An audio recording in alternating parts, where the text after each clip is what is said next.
Vou conversar com Eduardo Deschamps, professor da FURB, ex-reitor da universidade, consultor educacional, ex-secretário de Estado da Educação, um vasto conhecimento na educação para a gente falar de educação. Talvez o ponto mais importante que nós precisamos evoluir hoje se chama educação.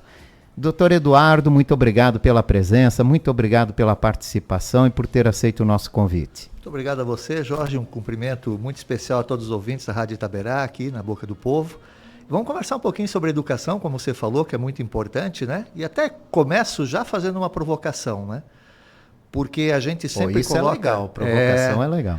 A gente coloca que a educação não é prioridade, mas quando a gente pega, por exemplo, as pesquisas que são feitas nos períodos eleitorais, principalmente eu vou pegar duas de presidência da República, e aparecia na seguinte ordem as prioridades da população.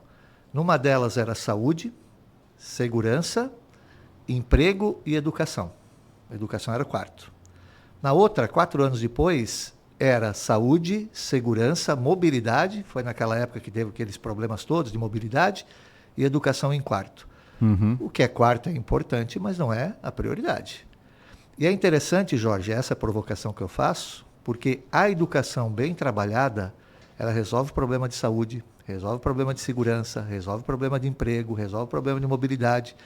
Então você vê, é importante que a gente efetivamente transforme a educação em algo que possa ser transformador no país. Esse é um dos principais pontos que às vezes a gente enfrenta a dificuldade ao não tratar a educação nesse nível, nesse grau de prioridade, como nós, enquanto nação, né, enquanto sociedade, deveríamos tratar. E aí a gente pode puxar um monte de pontos questionáveis, né? Vamos começar pela nossa responsabilidade como cidadão, né? Sim. Muita coisa a gente questiona, né? Falta de estrutura na escola, não tem ar-condicionado, merenda uma vergonha, começo de ano letivo aqui na rede municipal, um caos, né? E que fazia um bom tempo que a gente não via isso, né, aqui na nossa cidade. Mas quando a escola chama e diz assim, ó, vem aqui que a gente precisa debater o currículo escolar, debater a situação da escola. Ah, precisamos avançar porque precisamos melhorar a escola e precisamos de apoio do pai. Cadê o pai? É a participação dos pais, da família. Esse nosso ponto, essa nossa responsabilidade, será que a gente também não está ficando devendo nesse ponto aí? Então, Jorge, a participação da família, dos pais, no processo educacional, ela é vital. E aqui tem uma discussão que tem aparecido muito recentemente, que é a história de terceirizar a educação para a escola. A gente tem que entender, e aí tem uma pequena diferenciação que a gente tem que fazer entre educação e ensino. Tanto que na França o ministério é do ensino, não da educação. O ensino é quando você vai efetivamente trabalhar com alfabetização, você vai trabalhar com aprendizagem de matemática, vai trabalhar com aprendizagem de ciências, assim por diante. Educação é uma coisa mais ampla, onde a escola tem um papel importante, porque ela vai trazer uma série de conhecimentos, de desenvolvimento de competências e habilidades que o estudante, que a criança, que o jovem deve fazer, até para que ele possa se tornar um cidadão efetivo e um profissional efetivo também. Mas tem o papel também dos pais no entorno da família, né, da comunidade, no entorno da escola, para garantir outras aprendizagens que a escola sozinha não vai dar conta de fazer. Então a gente, muitas vezes agora, tem muitos pais que comentam, né, a questão da autoridade do professor dentro da sala de aula. A questão da autoridade do professor dentro da sala de aula hoje ela está muito precária, né, por uma série de fatores, mas principalmente porque os próprios pais muitas vezes não valorizam o trabalho do professor. Então, se a criança ou se o jovem tem algum revés ou alguma dificuldade de aprendizagem ou tira uma nota baixa, muitas vezes os pais vão cobrar do professor como se a responsabilidade fosse única e exclusiva do professor, quando na verdade deveria chegar com o professor, participando das reuniões lá, e tem muitas reuniões que são feitas, né, com os pais, para que ele possa compreender o que ele, enquanto pai, pode fazer para ajudar o professor e os dois em conjunto possam garantir a aprendizagem daquela criança, daquele jovem naquele momento. Sem contar outros fatores, né, que a participação dos pais em relação à escola e à escola pública ela é muito importante. A gente trouxe para Santa Catarina, quando eu fui secretário de Estado, uma experiência, a gente implementou aqui uma experiência que foi espelhada, foi inspirada numa visita que eu fiz ao Reino Unido, né, à Inglaterra, para conhecer o sistema educacional de lá. Na verdade, na Inglaterra, em que pese ter, né, o departamento, o Ministério da Educação, o equivalente lá, a maioria das escolas elas são geridas pela comunidade. Então tem cada uma das escolas públicas lá, tem uma espécie de conselho, que é um conselho com representantes daquela comunidade, daquela região, daquela escola, que a partir de uma série de premissas, de pressupostos, é quem faz a gestão da escola, óbvio, com diretrizes pedagógicas que são exaradas pelo Ministério da Educação e recebem recurso, né, do próprio governo para fazer a gestão da educação daquela escola de acordo com o número de alunos. Mas contratação de professores, contratação do diretor, gestão da escola, gestão da infraestrutura é feita toda por esse conjunto, né, de entidades. Aqui a gente começou a trabalhar algo semelhante com os conselhos escolares, mas principalmente procurou envolver a comunidade na escolha do diretor, porque lá tem um processo de contratação que é conduzido por esse conselho. Aqui, pela legislação, não é possível fazer isso, mas a gente trouxe o processo que muita gente confundiu por algum tempo como se fosse uma eleição, mas na verdade não era isso, porque o processo de seleção do diretor, e continua sendo um cargo nomeado pelo governador, ele é feito através da identificação se o eventual candidato a diretor ele tem uma formação para fazer gestão escolar. Segundo ponto, ele deve apresentar um plano de gestão escolar com base nos dados daquela escola, o que precisa ser feito, discutir isso com a comunidade, que a partir daí vai votar no plano, porque pode ter mais de um plano, né, de vários professores, plano mais adequado para aquela escola. E isso foi muito interessante lá no começo, a gente percebeu que os pais estavam afastados da escola, eles começaram a participar.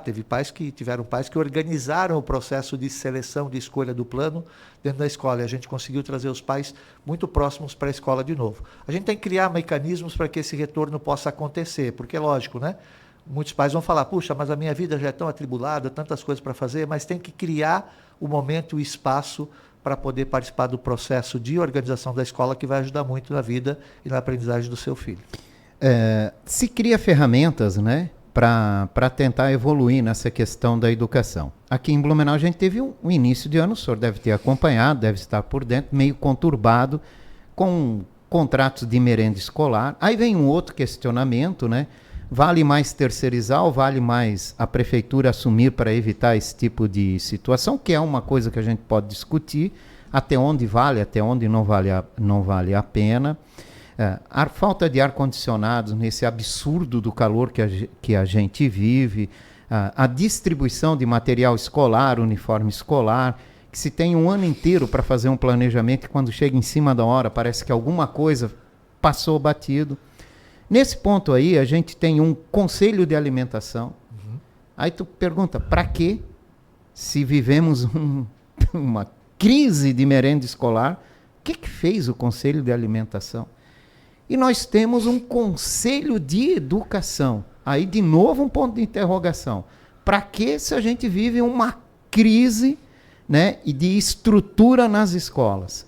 Aí você cria ferramentas, mas essas ferramentas não condiz com a necessidade que a gente imagina que essas ferramentas deveriam agir, né? Sim. Então, Jorge, a gestão da educação é uma coisa super complexa. Uma vez eu participei de um evento da Fiesc que eu fui explicar como é que funcionava o sistema educacional de Santa Catarina, né? E trouxe, fazendo uma espécie de comparativo com a gestão de uma empresa. Então, eu coloquei naquela fala da seguinte maneira. Imagina uma empresa que tenha 500 mil clientes diretos e tenha 6 milhões de clientes indiretos, que era a população de Santa Catarina na época. Uma empresa que tenha 40 mil funcionários, né, que tenha 1.000 filiais, 36 na época escritórios regionais, tá? Representações regionais assim por diante, que entrega de alimento na época para 500 mil pessoas, 500 mil refeições, digamos assim, por dia, tá? Isso num número assim bem aproximado, né? E transportava na época em torno de 250 mil pessoas por dia também, que tem a questão do transporte escolar, né? Essa é a empresa, essa é a empresa da educação. Só que o grande nó que a gente tem no âmbito educacional e no âmbito da gestão pública de maneira geral é o grau de profissionalismo, o grau de gestão profissional que você pode colocar nesse sistema. Então, ainda assim, com todas as dificuldades que a gente tinha no sistema, você tinha sempre o grau de problemas, digamos assim, do tipo, o aluno sai de casa para ir para a escola e vai ter um professor na escola, de não ter isso acontecendo, era abaixo de 5%. Né? É um número que, obviamente, quando a gente olha sozinho, um aluno que não teve aula é um problema, mas quando você olha de maneira macro, é um nível de falha que em outras empresas seria aceitável. O grande não é que a gente precisa mexer na gestão, no sistema de gestão, de maneira muito profissional. Tá? Você precisa preparar a pessoa que vai trabalhar com você, que é a questão da formação dos professores. Você precisa ter uma carreira e uma remuneração adequada para poder atrair os melhores profissionais para atuar no âmbito da educação. E você, obviamente, precisa ter, então, uma boa gestão, um bom profissional para atuar e uma boa infraestrutura para que as coisas possam acontecer. E a partir daí você vai ter a entrega de determinados serviços. Vamos pegar e focar na questão da merenda. A merenda é super complexa e ela é um problema porque quando a merenda dá problema, é muito rápido de você identificar que deu problema. Porque quando você tem um problema num programa de aprendizagem, às vezes você só vai saber que ele não funcionou depois de 2 anos, quando mede o IDEB. Lá na frente, né? Quando mede o IDEB, né? Então a merenda não. A merenda, se faltou hoje, amigo. Né? Os pais, ontem eu vi a vereadora Cristiane Loureiro, estava aqui com você, e ela falando, olha, os pais reclamam para a gente, né? As escolas, os professores, assim por diante, é muito rápido, né? Esse problema acontecer. O que acontece, Jorge?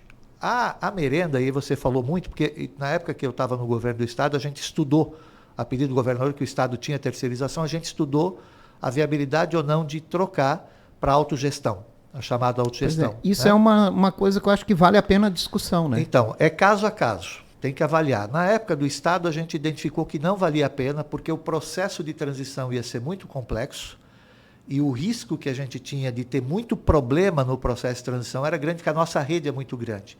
Então, a gente até chegou a estudar a hipótese de fazer isso gradativamente, testar numa regional, ou testar num município, ou testar num conjunto de escolas para ver como é que isso funciona, né?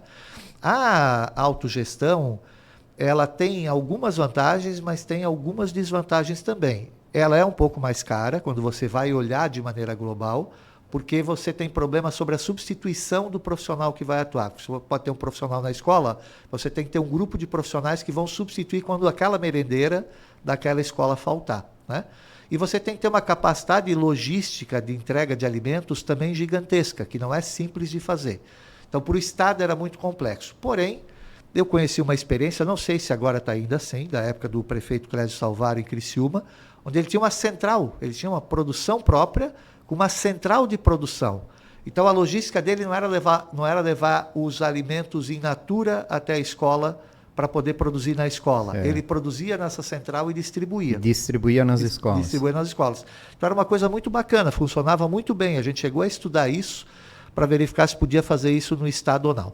Mas, a parte dessa discussão, então, como eu te disse, a autogestão depende do modelo e é um modelo complexo de fazer.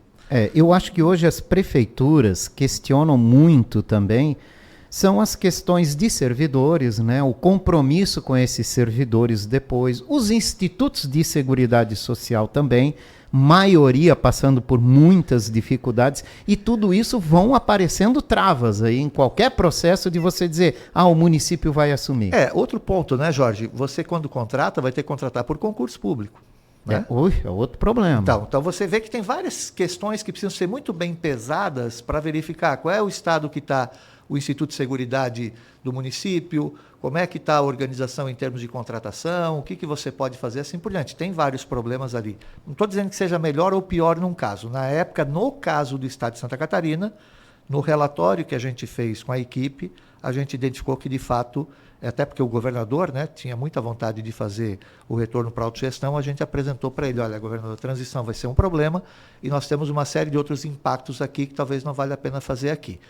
Agora, quando a gente vai para a terceirizada, então tem várias questões operacionais que são muito fáceis, só que você tem que ter muito cuidado com duas coisas. Primeiro, um sistema de controle e fiscalização muito forte. Bem eficaz. Eficaz, né? E isso é lá na ponta na escola. É lá na escola que você vai controlar quantas alimentações foram dadas, se o serviço está funcionando direito, tem que ser muito rápido a intervenção caso isso não esteja acontecendo. Né? Então, isso é um ponto importante. O segundo ponto é a questão do planejamento, e aí me parece que é o grande nó que talvez tenha acontecido com Blumenau agora. Porque a logística envolvida no processo de merenda escolar é absurda, Jorge. Porque a gente tem que pensar que eu tenho que ter na escola a pessoa que vai preparar a alimentação, eu tenho que ter na escola as pessoas que vão controlar o processo de alimentação, eu vou ter que ter porque quando a gente terceiriza, a gente contrata tudo, vai ter que ter talheres, vai ter que ter as louças, né? os recipientes, Sim, vai ter que todos ter fogão, os equipamentos, vai né? ter que ter os equipamentos, vai ter que ter geladeira, vai ter que ter freezer, ou seja, é bastante coisa. E, ao mesmo tempo, você tem que ter uma logística de compra do alimento e entrega do alimento para que ele não vença, para que tenha um armazenamento adequado. Tudo isso é responsabilidade da empresa terceirizada. Então, quando você faz a contratação da empresa, você tem que ter muito claro o planejamento que você vai fazer do tempo que essa empresa vai atuar, para que ela possa montar essa estrutura e essa estrutura esteja funcionando bem. Quando você precisa trocar a empresa, você tem que fazer esse planejamento com muita antecedência, porque tem a troca. Porque a hora que você encerra o contrato com uma e vai substituir por outra, muitas vezes tem toda a saída dos equipamentos da escola, tem a saída dos profissionais da escola, que atuam lá pela empresa terceirizada, tem a questão da logística do alimento e assim por diante. Então, é uma coisa muito sensível. Me parece que o grande problema que a gente está enfrentando aqui em Blumenau hoje, eu também não analisei isso a fundo e também não sei quais são os motivos, né, que levaram a prefeitura a fazer as mudanças que tem, a gente óbvio acompanha pela imprensa quais são os pontos. Me parece que o grande nó é que foi feita uma mudança da empresa fornecedora da alimentação escolar num período de tempo muito curto. Então agora está no processo exatamente de adaptação da nova empresa que está fornecendo para que isso possa acontecer. É complexo, Jorge, e obviamente que essa acomodação vai levar algum tempo. A gente não deve ter isso resolvido de maneira extremamente rápida, né? Da noite para o dia. Da noite para o dia, tá? Mas aí sim, acho que tem que ter o trabalho, compreensão, participação de todos para que isso possa ser efetivamente corrigido o mais rápido possível. A merenda escolar hoje, na rede municipal de ensino em Blumenau, é feita por um contrato emergencial e uma licitação está sendo aberta para a contratação. Então, nós vamos poderemos ter uma nova mudança. Jorge, sabe o que eu comparo? Olha bem a situação. Quando a gente conversou ontem, né, dos temas que a gente ia conversar, ontem eu fiquei refletindo um pouco. E sabe o que me veio à tona? Eu não estava aqui na época, eu estava em Florianópolis, tá? Mas você lembra quando deu problema com ônibus aqui em Blumenau, na época do governo do Napoleão Bernardes, né? Que a gente ficou sem ônibus. Isso, de uma hora para outra, as empresas que estavam fornecendo, que eram as empresas de ônibus, não conseguiam atender o serviço e que teve que trazer uma empresa de fora. Quanto tempo levou para que isso pudesse ser adaptado e ser encaminhado? É muito parecido, tá? Lógico, guardadas as devidas proporções, mas é muito parecido. Então você vê que a gente tem, o ideal seria o quê? Eu tenho a empresa que está com o contrato em vigor, que eu já faço a previsão, olha, o contrato dela encerra em tal data, tá? E aí eu já começo o planejamento do processo licitatório, planejo direitinho isso, inclusive o período de transição e saída de uma empresa para outra, para que a licitação esteja concluída e a nova empresa contratada antes de encerrar o contrato da anterior, para que eu possa fazer a transição do sistema. E Blumenau vai passar por 2 transições de sistemas em período muito rápido. Saiu uma empresa que operava, entrou outra, já tem uma transição aí, e daqui a pouco vai ter o resultado da licitação, que tem que ser feita, e pode ter uma terceira empresa que ganhe. Então, assim, é bem complexo isso, e a Prefeitura e a Secretaria de Educação vão ter que ter uma capacidade de gestão bastante grande para que isso, para minimizar os problemas, tá? Problemas Exato. vão existir, para minimizar os problemas. Mas é possível fazer isso. É possível passar por um processo semelhante a esse, por exemplo, com menor impacto possível para as crianças nas escolas. Jorge, me parece, e aí eu não quero fazer juízo de valor, que o grande nó que teve aqui é que, na verdade, ainda que estivesse já sendo feito o planejamento da licitação, não estava contando nesse planejamento que ia ter que ser feita a rescisão do contrato que estava em vigor. Isso. Porque o certo seria esse contrato se estender até que o novo vencedor da licitação tivesse organizado, porque ele tem tempo, inclusive, para fazer todas as compras assim por diante, para poder avançar. Então, talvez o grande nó foi isso, olha, teve que ser feita uma rescisão muito rápida, né? Um encerramento do contrato anterior de maneira muito rápida, e isso, obviamente, gera todo um problema. A gente teve um problema semelhante, tá? Lá na Secretaria de Educação, nós fazíamos licitações por áreas, por regionais, e na região de Florianópolis, a empresa que tinha ganho, ela começou a ter, isso a gente passou quase um ano comunicando, ela não estava atendendo o que estava disposto no contrato, então ela tinha problema de entrega de alimento, ela tinha problema, várias questões contratuais que ela não estava cumprindo. E chegou um momento que a gente teve que rescindir aquele contrato, só que a gente tinha a segunda vencedora, né? O segundo caso. Então, a gente já foi preparando essa empresa para poder entrar. Ainda assim, a gente teve alguns problemas pontuais em algumas escolas nesse período de transição. Só que lembrando, né, Jorge, a questão da alimentação escolar é muito chave. Como disse a vereadora Cristiane ontem, muitos alunos, eles têm na alimentação escolar a principal refeição do dia. Claro. Para muitas crianças carentes, de famílias muito carentes, né? Famílias muito vulneráveis socialmente. Então, isso é uma questão que vai além apenas da questão da aprendizagem. E por que a gente tem o sistema de alimentação escolar na escola, que era uma coisa que não existia? Ou se você vai ver, por exemplo, numa escola privada, nem todas têm, né? É porque isso vem, na Inglaterra tem o Free Meal, nos Estados Unidos também tem, que são programas que se identificou o quê? Que a criança tem que estar bem alimentada para aprender.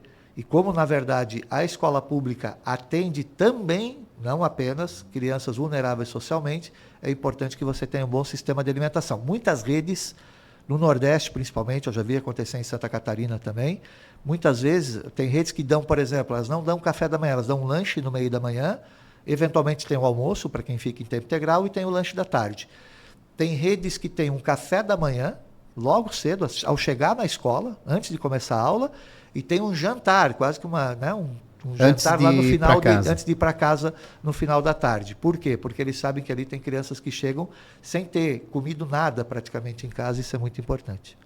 É verdade. Bom, a gente torce para que todo esse processo ocorra da melhor maneira possível, né? Essa nova gestão na Secretaria de Educação consiga fazer com que esse processo passe com o menor impacto possível. A gente está num contrato emergencial, vai para uma licitação. Então deve ter uma turbulência aí mais uma vez, né? Então, e que Jorge, não seja tão significante. Super importante lembrar que isso não é só da Secretaria de Educação. Porque a Secretaria de Educação, ela tem muito papel, normalmente nos governos, ela tem um papel importante de gestão do orçamento da educação, ela tem um papel muito importante na gestão pedagógica e, obviamente, na gestão dos serviços auxiliares que são fornecidos, como transporte, como alimentação e assim por diante.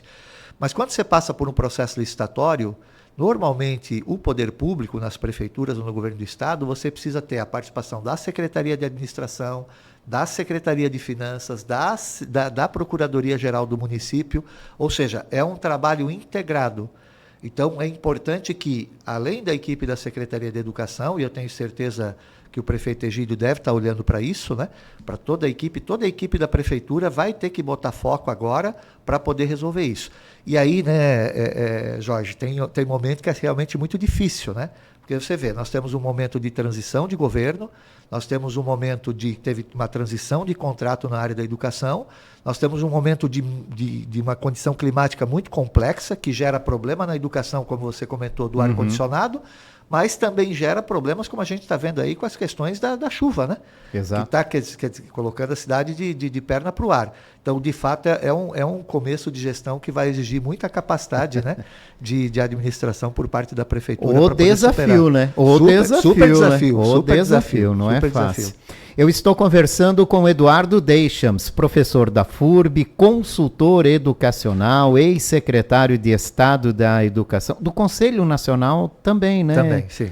Né? O senhor também já integrou ali o Conselho Nacional de Educação, um vasto conhecimento na educação para falar sobre esse início de ano letivo aqui na cidade e as questões da educação. Eduardo, tem uma outra questão também, aqui em Blumenau, a Prefeitura de Blumenau, para atender uma demanda, né, de uma fila de espera muito longa, acabou terceirizando algumas vagas na escola infantil, né, creche principalmente.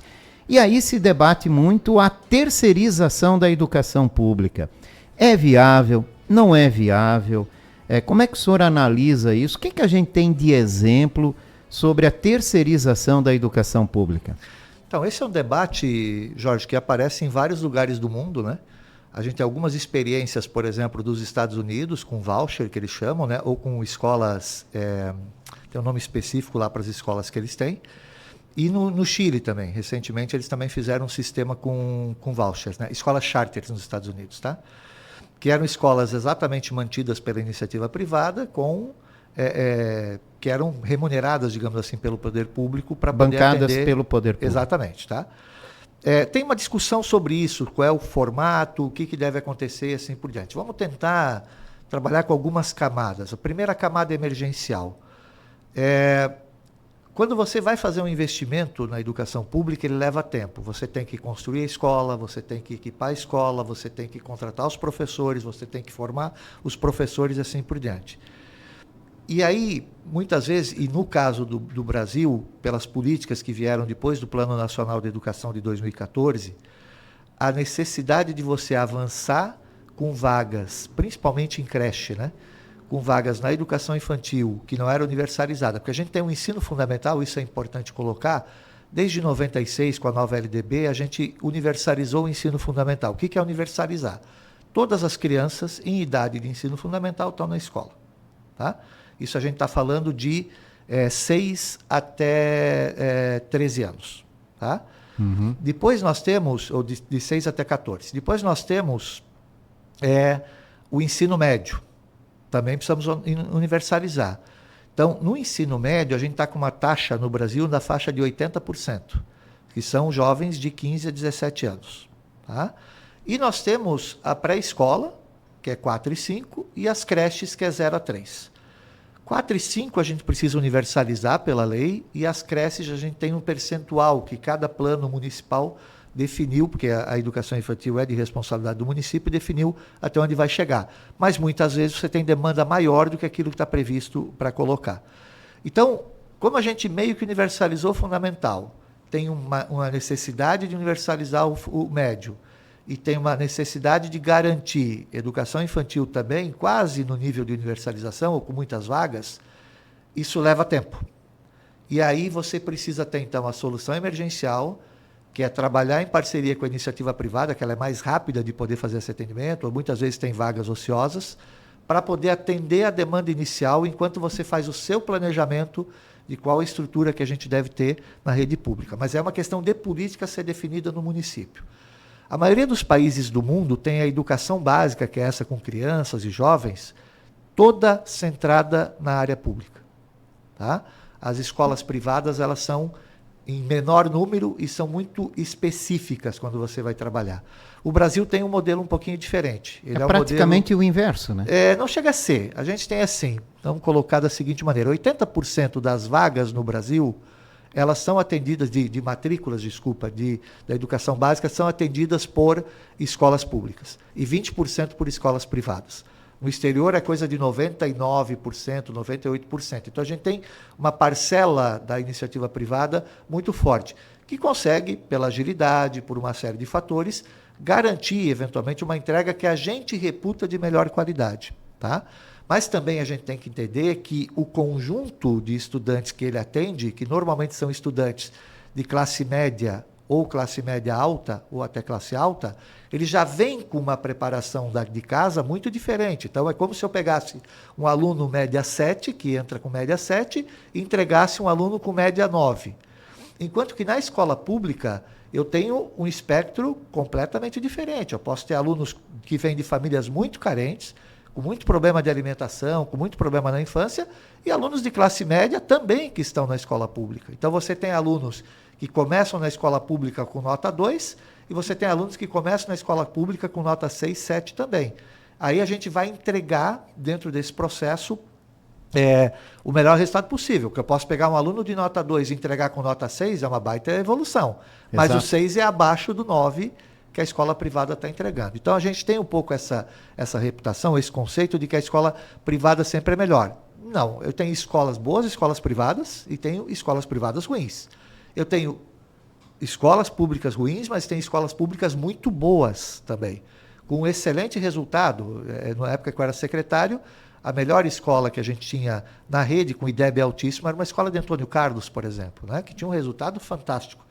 Então você tem escolas públicas também muito boas. O problema é equilibrar esse sistema, que é um sistema maior, aí como eu falei no começo, a questão da profissionalização da gestão, e poder trazer padrões de qualidade que possam subir. Aí eu tenho questões, inclusive, que envolvem a primeira infância, né, que está lá, por exemplo, na creche, para poder preparar os estudantes para melhorar nesse processo. Então é um processo complexo. Então vamos lá. Num primeiro momento, sim, eu não tenho muito como escapar de eventualmente trabalhar em parceria com a iniciativa privada, para que eu possa atender as demandas mais concretas iniciais que eu tenho, e depois fazer o planejamento de como é que eu vou preparar a minha rede para poder atender todo mundo, eventualmente dentro de uma lógica pública. Mas a gente também precisaria mudar algumas questões que a gente tem sobre legislação de contratação, como você mesmo falou, tem questões relacionadas, por exemplo, ao sistema da aposentadoria, e eu não estou falando de precarizar o contrato do professor, mas eu tenho que ter contratos mais ágeis, porque até hoje, por exemplo, a gente não regulamentou um dispositivo constitucional que fala da demissão de servidor público, da quebra de estabilidade. E aqui eu não estou falando de quebrar a estabilidade de quem é bom, eu estou falando de que muitas vezes, e a imensa maioria dos professores, imensa mesmo, a maioria dos professores da rede pública é comprometido, pode ter problemas de formação, mas é comprometido, são pessoas que realmente se dedicam, tá? Mas a gente tem, como em qualquer profissão, uma parcela que é problemática. E às vezes eu não consigo tirar essa maçã ou laranja podre do processo porque eu tenho dificuldades em termos de contratação. Então nós precisamos ter um processo de contratação mais eficaz. Outro fator importante é a garantia, porque isso é um fator que acontece lá fora, de uma carga horária ampliada, efetiva para o professor em uma escola, com mais tempo dentro da escola, porque o Brasil tem 30% dos professores da rede pública que atuam em mais de uma escola. Mas os 70% que atuam numa escola só não significa que eles ficam o tempo inteiro na escola, que no exterior acontece. Eles ficam com carga parcial ali. Então, esse pertencimento da escola também é uma coisa muito importante para a gente fazer. Então, ver que o modelo que eu preciso da escola pública é um modelo que seja um modelo efetivo, mas, enquanto isso, obviamente, que trabalhar em parceria com a iniciativa privada pode ser uma boa solução mais rápida, né, para atender as demandas mais emergenciais. Desde que tudo seja muito bem planejado, né? Planejamento é essencial. É necessário. Eu sempre falava que, no caso da secretaria, por exemplo, isso foi uma coisa que a gente começou a introduzir lá até. Vamos imaginar agora que a gente está iniciando o ano letivo de 2025, certo? Então nós estamos aqui, esse começo tumultuado, que eu sempre falo que é decolar um Boeing, tá? Primeira semana de aula é decolar um Boeing. Com pista suja, né? É, muito complicado, tá? E o avião tem que estar bonitinho, né? Serviço de bordo, que é a alimentação escolar tem que estar sendo servida, não é verdade? O ar-condicionado do avião tem que estar funcionando, ele tem que estar com o motor direitinho para poder decolar, tem que ter um bom projeto pedagógico, que é a rota que a gente vai ter, e assim por diante. Agora, o ano letivo de 2026, para a secretaria, ele começa em março. Porque a partir do momento em que eu encerrei as matrículas do ano letivo corrente, que ele já está correndo agora, eu preciso começar a planejar o ano letivo seguinte, para ver como é que ele vai funcionar. E isso é super importante de você tentar com tudo ok, porque normalmente o orçamento vai lá para agosto, setembro para a Câmara de Vereadores, então já tem que estar com tudo planejado no ano seguinte. Então você vê que quando a gente faz uma mudança de rota, e aí voltamos para a questão da merenda, de dezembro, janeiro, ou seja, todo aquele planejamento feito anterior aí, ele teve que sofrer uma mudança de rota forte, e aí é que começam a aparecer os problemas que eventualmente aparecem. Então, o planejamento tem que ser feito com bastante antecedência. Porque isso envolve contratação de professor, quantas salas de aula eu tenho que ter, porque eu tenho que fazer um planejamento, inclusive, de quantos alunos eu vou ter na minha rede. E você vai lembrar, Jorge, que aconteceu isso durante a pandemia, quando voltou às aulas, muitos pais transferiram os filhos da rede privada para a rede pública, porque não tinham condições de pagar. Então também teve um aumento meio que repentino, porque você consegue meio planejar a demografia. Você tem um aumento repentino, por exemplo, na tua rede. Isso significa sala de aula, carteira, professor e uma série de coisas. O planejamento é bem complexo. E esse ano, olha só, né? A rede privada teve uma procura maior. Então, isso é muito, oscila muito, tá, Jorge? Oscila muito pelas condições, oscila muito pelos problemas, oscila muito pela questão financeira. Tudo isso vai definindo onde é que você vai ter mais ou menos procura para as suas escolas. E esse planejamento tem que ser feito, né? Esse impacto, né, precisa ser... Na secretaria, por exemplo, nós criamos um plano de oferta educacional, onde a gente sentava com os municípios para definir onde é que precisava ter escola, porque aí o Estado e os municípios começavam a trabalhar, porque o município normalmente cuida da educação infantil e uma parte do fundamental, o Estado também cuida do fundamental e do ensino médio, para não ter uma escola do município e uma escola do Estado, como tinha, uma de frente para a outra disputando aluno. Pois é. Né? Isso uma concorrência. Existia assim. No Nordeste, Jorge, chegava a se fazer sorteio de bicicleta para quem matriculasse numa determinada escola municipal para tirar alunos de outra, porque o Fundeb é distribuído de acordo com o número de matrículas. Então você vê o grau de concorrência que existe. E tem muitos assuntos para a gente falar, né? O investimento na educação, o fundo, ele está sendo utilizado corretamente, né? A procura. Aqui teve um episódio também nesse início de ano. Olha só como as coisas acontecem para dar um start na gente, né? Não sei se o senhor acompanhou, mas quando a nova mesa diretora assumiu a Câmara de Vereadores, foi apresentado uma opção para sede própria, que seria um prédio lotado pela Secretaria de Educação, ali no início da Rua Amazonas, próximo ao terminal do Garcia. Eu morava naquela rua. Quando era pequeno. Então, bom, o senhor conhece Capitão bem Santos. Ali. Isso, a Rua Capitão Santos, que alaga com temporais, né? Imagina uma sessão. A gente pegava enchente direto lá. Imagina uma sessão da Câmara de Vereadores se encerrar e tá tudo alagado, ninguém poder sair de lá. Aí você tem ali uma proposta, né, para se acabar de vez com os aluguéis da Câmara, que são altíssimos, para ir naquele lugar. Aí surgiu a discussão. Mantemos o projeto original, assumimos uma outra possibilidade. Vem o vereador Alexandre Matias, ex-secretário da Educação, e relembra a história desse prédio, que em 2021 ele foi comprado, olha com que objetivo, para cumprir a meta dos 25% de aplicação na educação. E o prédio ficou lá. Hoje está lá com o quê? Carteira velha, é um depósito. Um prédio daquele tamanho, com aquela estrutura, que tinha um objetivo. Bom, primeiro foi cumprir a meta, né? Sim. Segundo o ex-secretário. Mas tinha um objetivo de virar a sede da Secretaria de Educação, e hoje paga aluguel. Esse tipo de situação é que a gente nos deixa assim um pouco apreensivos, né?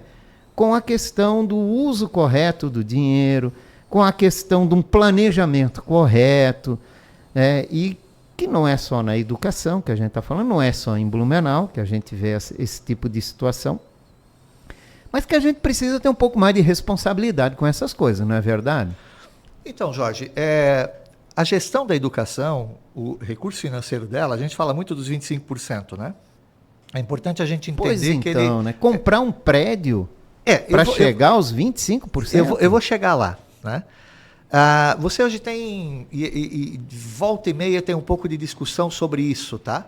Que é o grau de flexibilidade que você pode ter ou não no orçamento. Então a gente tem, por exemplo, 25% para a educação, 18%, se não me engano, para a saúde, alguns municípios investem mais, né?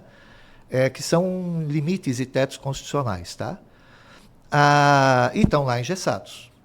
É óbvio que a educação precisa de muito dinheiro, né, em muitos lugares, mas e aí veio a história do Fundeb, que ajudou muito a equilibrar isso. Porque a gente tinha, no caso, antes do Fundeb e do Fundef, que ele começa, na verdade, no governo Fernando Henrique, com o Fundef, depois ele foi Fundeb, que pegou a educação básica como um todo. Você tinha municípios pequenos, com pouca população, mas com arrecadação muito alta. Vamos imaginar um município lá do Rio de Janeiro que tem os royalties do petróleo, com população pequena. A arrecadação é muito alta, tá? Então ele recebia um valor para aplicar per capita por os alunos muito maior do que, por exemplo, um município grande com arrecadação menor, tá? Então o Fundeb ele meio que veio tentar equilibrar isso.